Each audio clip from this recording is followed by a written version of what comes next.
नमस्कार, आप देख रहे हैं दर्शिता न्यूज। आज तारीख है 2 जून 2025 और दिन है सोमवार। तो चलिए डालते हैं एक नजर दिन भर की बड़ी खबरों पर। कांग्रेस नेता जयराम रमेश ने रविवार को सिंगापुर में ऑपरेशन सिंदूर को लेकर सीडीएस जनरल अनिल चौहान के बयान को अत्यंत गंभीर बताया। उन्होंने कहा कि इस मुद्दे पर व्यापक राजनीतिक चर्चा की आवश्यकता है। रमेश ने जोर देकर कहा कि इस तरह के बयानों के निहितार्थ को समझने के लिए सभी पक्षों को विचार विमर्श करना चाहिए। सुप्रीम कोर्ट ने उत्तर प्रदेश के मदरसों में कामिल यानी स्नातक और फाजिल यानी स्नातकोत्तर पाठ्यक्रमों की परीक्षाएं आयोजित करने और डिग्री प्रदान करने की मांग वाली याचिका पर सुनवाई की। कोर्ट ने केंद्र सरकार और उत्तर प्रदेश सरकार को नोटिस जारी कर जवाब तलब किया है। यह याचिका मदरसा शिक्षा की मान्यता और छात्रों के भविष्य को लेकर उठाए गए महत्वपूर्ण मुद्दों पर केंद्रित है। कोर्ट के इस कदम से मदरसा शिक्षा व्यवस्था में सुधार की उम्मीद जताई जा रही है। कर्नाटक के बेलगावी से एक दिल दहला देने वाला मामला सामने आया है, जहां एक 15 साल की नाबालिग लड़की के साथ 6 लोगों ने सामूहिक दुष्कर्म किया। पुलिस ने 2 आरोपियों को गिरफ्तार कर लिया है, जबकि 4 अन्य फरार हैं। आरोपियों ने न केवल इस जघन्य अपराध को अंजाम दिया, बल्कि इसका वीडियो बनाकर पीड़िता को ब्लैकमेल भी किया। पुलिस मामले की गहन जांच कर रही है और फरार आरोपियों की तलाश में जुटी है। भ्रष्टाचार के खिलाफ सीबीआई का एक्शन, 45 लाख रुपए की रिश्वत लेते आईआरएस अधिकारी गिरफ्तार। सीबीआई ने करदाता सेवा महानिदेशालय में तैनात अपर महानिदेशक अमित कुमार सिंघल को 25 लाख रुपए की रिश्वत लेते हुए रंगे हाथों गिरफ्तार किया है। सिंघल 2007 बैच के आईआरएस अधिकारी हैं। पूर्वोत्तर के राज्यों में इस वक्त बारिश कहर बनकर टूटी है। मिजोरम, असम, मणिपुर, त्रिपुरा और अरुणाचल प्रदेश से लेकर सिक्किम तक बाढ़ और लैंडस्लाइड से हालात बदतर होते जा रहे हैं। लोगों को अपना घर छोड़कर राहत शिविरों में शरण लेने के लिए मजबूर होना पड़ा है। केंद्रीय गृह मंत्री अमित शाह ने पूर्वोत्तर राज्यों में बाढ़ और भारी बारिश से प्रभावित लोगों को भरोसा दिलाया कि सरकार उनके साथ चट्टान की तरह खड़ी है। उन्होंने असम, मणिपुर, मेघालय और मिजोरम के मुख्यमंत्रियों से बात कर राहत कार्यों का जायजा लिया। शाह ने कहा कि केंद्र सरकार प्रभावित क्षेत्रों में हर संभव सहायता प्रदान कर रही है। बाढ़ पीड़ितों के लिए तत्काल राहत और पुनर्वास के लिए सभी जरूरी कदम उठाए जा रहे हैं। अयोध्या के भव्य राम मंदिर के प्रथम तल पर राजा राम अपने पूरे परिवार के साथ विराजमान होंगे। उनके दरबार की स्थापना और प्राण प्रतिष्ठा के लिए सभी तैयारियां पूरी हो चुकी हैं। साथ ही 7 अन्य देव विग्रहों की भी भव्य स्थापना होगी। मंदिर के शिखर पर स्वर्ण कलश की स्थापना भी हो चुकी है। सिंहस्थ कुंभ मेला 2025 अगले वर्ष 31 अक्टूबर से नासिक के त्र्यंबकेश्वर, रामकुंड और पंचवटी में ध्वजारोहण के साथ शुरू होगा और 24 जुलाई 2028 तक चलेगा। महाराष्ट्र के मुख्यमंत्री देवेंद्र फडणवीस ने रविवार को 13 प्रमुख अखाड़ों के महंतों और पुरोहित संघ के पदाधिकारियों के साथ बैठक के बाद इसकी तारीखों की घोषणा की।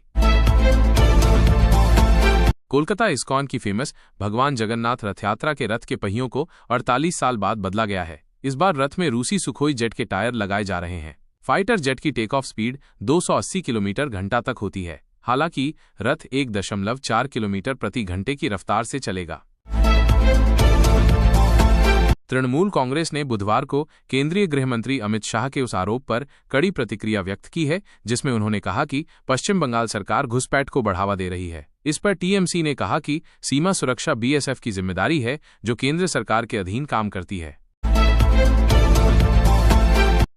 केंद्रीय गृह मंत्री अमित शाह ने रविवार को कोलकाता में भाजपा कार्यकर्ताओं की बैठक में कहा कि पूरा बंगाल वक्फ के समर्थन में है, लेकिन मुर्शिदाबाद में वक्फ कानून के खिलाफ हिंसा राज्य प्रायोजित थी। उन्होंने ममता बनर्जी पर निशाना साधते हुए कहा कि 2026 में उनकी सरकार को उखाड़ फेंककर बंगाल में देशभक्तों की सरकार बनाई जाएगी। शाह ने कहा कि ममता बनर्जी ने ऑपरेशन सिंदूर पर सवाल उठाए। कांग्रेस नेता प्रियंका गांधी ने केंद्रीय मंत्री को पत्र लिखकर वायनाड की 331 बस्तियों में पीएम ग्राम सड़क योजना के तहत सड़कों पर काम तेज करने की मांग की है। उन्होंने कहा कि कई आदिवासी बस्तियां अब भी बिना सड़क के हैं और कुछ बस्तियों को गलत तरीके से सड़कों से जुड़ा हुआ दिखाया गया है। तेज प्रताप यादव ने अपने भाई तेजस्वी यादव को आगाह करते हुए कहा कि जयचंद हर जगह मौजूद हैं, चाहे वो अंदर हो या बाहर। उन्होंने दावा किया कि एक साजिश रची जा रही है, जिसे वो जल्द ही बेनकाब करेंगे। तेज प्रताप का ये बयान राजद के भीतर चल रही अंदरूनी कलह की ओर इशारा करता है। यह टिप्पणी बिहार की सियासत में नई हलचल पैदा कर सकती है।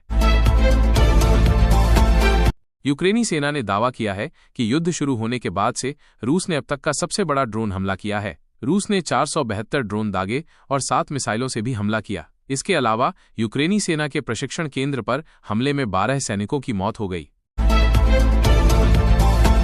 भारत में कोरोना वायरस के सक्रिय मामले तेजी से बढ़कर 3,783 हो गए हैं, जबकि 22 मई को यह संख्या मात्र 257 थी, जो 9 दिनों में करीब 1,300% की वृद्धि दर्शाता है। केरल में सबसे अधिक 1,400 मामले दर्ज किए गए हैं।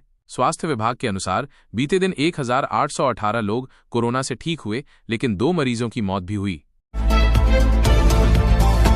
अल्जीरिया में असदुद्दीन ओवैसी ने पाकिस्तान की आतंकवाद को बढ़ावा देने वाली नीतियों की कड़ी आलोचना की। उन्होंने 26/11 मुंबई हमलों के मास्टरमाइंड ज़कीउर रहमान लखवी का उदाहरण देते हुए कहा कि वो जेल में रहते हुए भी विशेष सुविधाओं के साथ एक बेटे का पिता बन गया, जो दुनिया के किसी भी जिम्मेदार देश में अस्वीकार्य है। कांग्रेस नेता शशि थरूर हाल के दिनों में आतंकवाद पर भारत का दृष्टिकोण साझा करने के लिए विदेश दौरे कर रहे हैं, लेकिन उनकी पार्टी के कुछ सहयोगी उनके विदेशी बयानों को लेकर उन पर निशाना साध रहे हैं। जब थरूर से सहयोगियों के हमलों के बारे में पूछा गया तो उन्होंने कहा कि उनका ध्यान अभी भारत का संदेश वैश्विक मंच पर पहुंचाने पर है। उन्होंने ये भी बताया कि भारत लौटने के बाद वो अपने सहयोगियों से इस मुद्दे पर बात करेंगे। महबूबा मुफ्ती ने कहा कि जम्मू कश्मीर भारत और पाकिस्तान के बीच युद्ध का मैदान बन गया है। उन्होंने चिंता जताई कि दोनों देशों की तनातनी में कश्मीर की जनता पिस रही है, जैसे 2 हाथियों की लड़ाई में घास कुचल जाती है। मुफ्ती ने क्षेत्र में शांति और स्थिरता की जरूरत पर जोर दिया। पंजाब किंग्स ने मुंबई इंडियंस को 5 विकेट से हराकर फाइनल में जगह बनाई। कप्तान श्रेयस अय्यर की नाबाद 87 रनों की शानदार पारी की बदौलत पंजाब ने 207 रनों का लक्ष्य हासिल किया। मुंबई इंडियंस ने पहले बल्लेबाजी करते हुए 203 रनों का चुनौतीपूर्ण स्कोर खड़ा किया था। श्रेयस की कप्तानी और उनकी धमाकेदार बल्लेबाजी ने टीम को जीत दिलाई। आईपीएल के 18वें सीजन के फाइनल में 2 नई टीमें रॉयल चैलेंजर्स बैंगलोर और पंजाब किंग्स आमने सामने होंगी। दोनों टीमें अब तक एक बार भी आईपीएल ट्रॉफी नहीं जीत पाई हैं। इस बार फाइनल में कड़ा मुकाबला होने की उम्मीद है और इनमें से एक टीम का चैंपियन बनने का लंबा इंतजार खत्म होगा।